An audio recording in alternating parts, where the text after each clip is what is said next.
Bueno, cariño, continúo.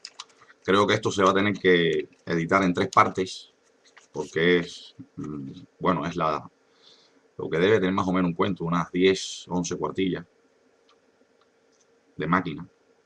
Me imagino que en el ordenador serán menos, pero yo siempre mido los cuentos por cuartillas de máquina. Entonces continúo donde lo dejé anteriormente. No te voy a leer la última parte, la última estrofa, porque creo que la tienes bien guardada ahí y cualquier cosa puedes volver a mirar el vídeo anterior. Así que voy a encender un cigarrito como siempre.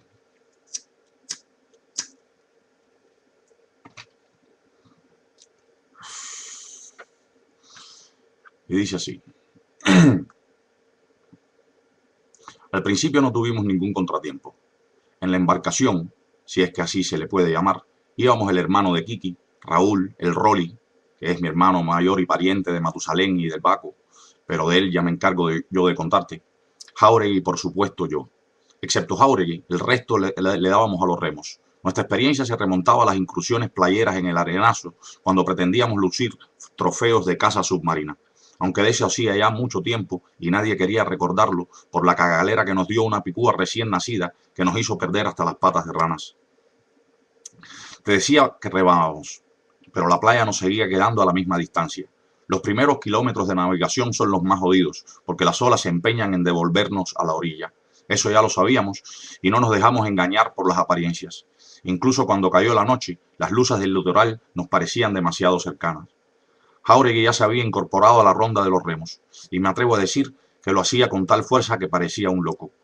Creo que estaba muerto de miedo y quizás por eso sus sentidos eran más agudos. Fue él quien se percató de la presencia de una graciosa escuadrilla de escualos que en esas aguas se habían acostumbrado a comer carne humana. Raúl enseguida dio la orden de subir los remos y de chapotear lo menos posible. En tanto, yo hacía un esfuerzo infructuoso por izar la vela. Ahí fue cuando Jáuregui comenzó a chillar como una grulla. Al parecer, un tiburón había ladeado ligeramente la balsa. Pasó de los chillidos a un atoro que casi le ahoga en seco, como si los cojones se le hubieran atarugado en la tráquea. Fue entonces que le espanté el puñetazo. A Rolly le dio por tomarse media botella de aguardiente casero y a Raúl por desobedecer sus propias órdenes, tratando de espantar a los escualos con un remo. El hermano de Kiki le echó timbales al asunto y logró izar la vela. A mí finalmente me dio por decir palabrotas y arrebatarle la botella al Rolly para darle un buen buche. Tenía asco de mí. Yo también estaba muerto de miedo. Y ahora más borracho que una panetela. Al parecer fui el único que no se enteró de la tragedia.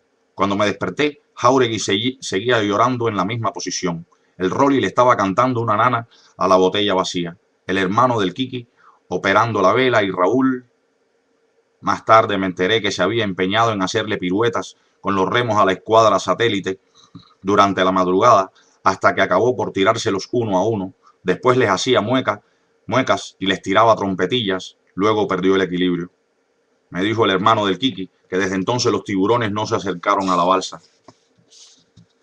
Pepe habría hablado de no sé qué estela letal sobre las aguas. No se habló más del asunto. A mediodía el sol nos había puesto a parir y el hambre nos tenía sonando las tripas. Fue precisamente Raúl quien dijo que no lleváramos provisiones, que a fin de cuentas eran solo 2 semillas y que al cabo de ellas nos recogerían las lanchas de Salvamento Yumas. Pero ni rastro de las lanchas y ni rastro de comida. Por lo pronto teníamos una poca de agua, pero el cansancio y la desesperanza nos vencían y en la balsa había un silencio de muerte.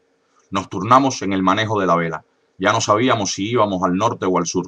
Solo una cosa clara. Nunca habíamos navegado en línea recta. Por entretenerme con algo, se me ocurrió revisar los ligamentos de la balsa, que se habían hecho con una soga aparentemente resistente. Y por poco me caigo de culo con la sorpresa. Los ligamentos de la derecha estaban literalmente sueltos, como si hubieran estado un año entero a la merced del agua y el salitre. Con la mayor indiferencia de la que pude hacer acopio, le dije a Jáuregui que se pasara a la hilera de tablas de la izquierda para buscar un mejor balance. Pero me miró con cara de quien no se traga el disparate. El hermano de Kiki me miró de reojo y me dijo que ya lo sabía, pero que podía aguantar unas horas más. Entonces a Jáuregui le entró un nuevo ataque de histeria, que si lo sabía, ¿por qué no lo había dicho? Pero qué coño sabía él, que todavía no sabía. A ver, ¿qué saben, eh? Primero se le soltó el pico hasta que se trabó en su propio trabalenguas de sabía, luego lloró como una Magdalena y finalmente se pasó a la hilera de tablas de la izquierda. Se había descompuesto definitivamente y comenzó a comerse las uñas. Rolly seguía en su apacible olvido etílico. Y Pepe, ese no cuenta en esta historia, pero se debe estar retorciendo de envidia.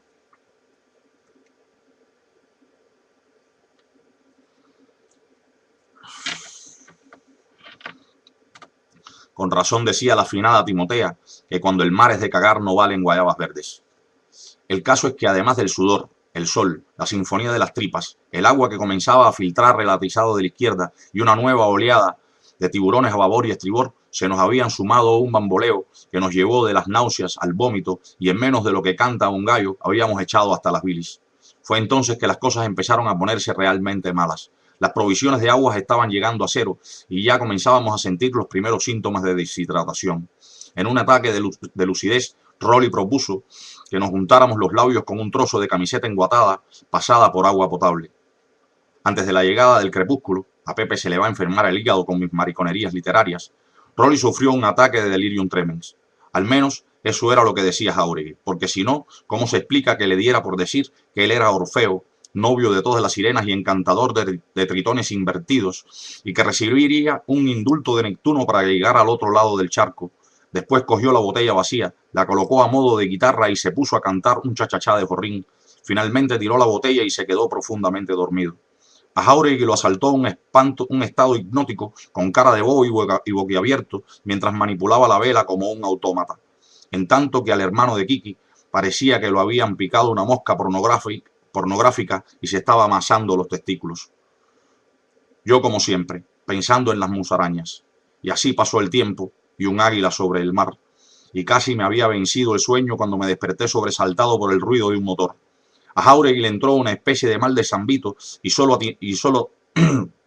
atinaba a hacerle murumacas a la oscuridad. Aquello era una boca de lobo, y por más que mirábamos al horizonte, no se veían las luces de ninguna lancha. Pero Dios dijo, hágase la luz, y se hizo la luz sobre nuestras cabezas. Un helicóptero. A las pocas horas nos habían rescatado. Y ahora pro hacia el país de las libertades democráticas.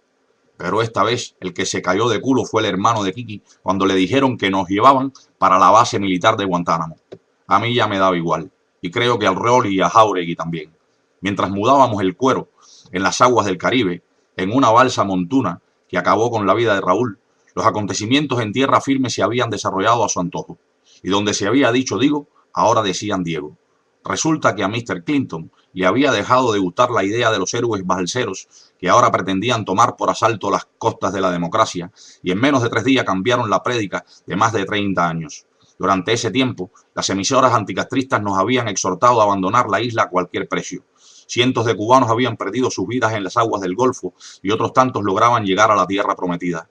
Los que llegaban eran héroes, los que morían, mártires. Raúl no pasó de ser un ahogado. Y nosotros, bueno, ya nosotros no sabíamos ni qué coño éramos, ni siquiera si éramos.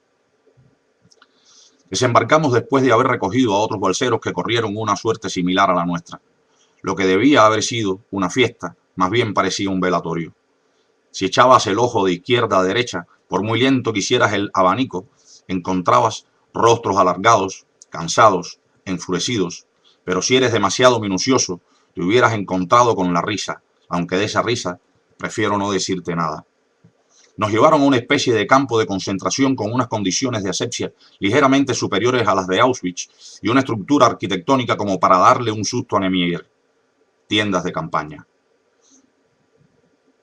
A los pocos días ya había hecho un reconocimiento pleno del terreno y me di cuenta que aquello no tenía mucha diferencia con las leyes de un potrero, que en resumen eran las mismas de mi barrio de origen, Caballo Blanco, al borde de la carretera central y a un costado del cabaret Alibar, donde cantaban los fines de semana el bárbaro del ritmo, drogadicto, borracho, mujeriego, cubano, en fin, el Benny Moré. En sus buenos tiempos a mi barrio no podían entrar los coches de patrulla, so pena de quedar reducidos a simple chatarra. Allí nací, allí me crié y de allí me fui buscando el sueño americano, el American Way of Life, aunque yo diría of Death. Y ahora me encontraba en aquel miserable campamento, tratando de remendar los sueños con la esperanza de que algún tío lejano y olvidado me reclamara desde Miami o desde el cosmos si era preciso. Aquí de poco valían los amigos, o los buenos recién conocidos y compañeros de miseria. Los que habían traído algunos dólares, joyas o cualquier artículo de valor, gozaban de las prebendas que les otorgaban los guardas. Mejor y más abundante comida, bebida y algún que otro paseíto más allá de las cercas. A uno de esos les tuve que partir la cara y luego se convirtió en un magnífico tracatán que me traía cuanto le pedía. Pero primero me tuve que liar a piñazos con alguno de sus amigotes. Eran orientales, palestinos como les decíamos en La Habana, palestinos como yo ahora aquí, que voy de casa en casa. Al que le partí la cara le pusieron el chicharrón de oro, por lo tanto que me tragataneaba.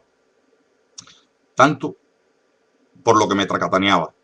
Tanto se lo dijeron que ya no recuerdo su nombre, Rufino o Ruperto o algo por el estilo, pero eso no importa. Lo que importa es que gracias a él me hice de un nombre y me di a respetar como en el barrio, y que me resolvió una medicina para el Rolly.